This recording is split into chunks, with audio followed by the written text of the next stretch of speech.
ঈদুল আজহার জামাতের ঘোষণা দিল মুনার বিভিন্ন chapter. Muslim Ummah of North America মুনার বিভিন্ন চ্যাপ্টার ও অঙ্গ সংগঠন আগামী ২৭ মে বুধবার পবিত্র ঈদুল আজহার জামাতের সময়সূচি ঘোষণা করেছে। এ উপলক্ষে কমিউনিটির সদস্যদের পরিবার পরিজন সহ ঈদের জামাতে অংশ নেওয়ার আহ্বান জানানো হয়েছে। মুনা সেন্টার অফ ডেলোয়ারের উদ্যোগে ঈদুল আজহার তাকবীর অনুষ্ঠিত হবে সকাল ৭টা১৫ এবং ৭টা৩০ ঈদের নামাজ আদায় করা হবে। জামাতে ইমামতি করবেন মুনা সেন্টার অফ ডেলোয়ারের শাইখ কাসেম আল মামুন।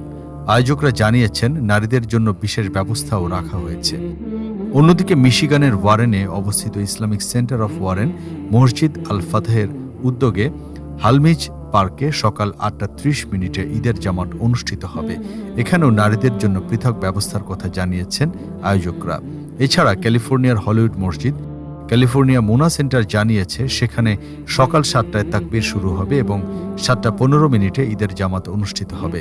ঈদের আনন্দ সবার সঙ্গে ভাগাভাগি করে নিতে কমিউনিটির সদস্যদের পরিবার ও বন্ধুদের নিয়ে জামাতে অংশগ্রহণ করার জন্য আহ্বান জানিয়েছেন আয়োজকরা।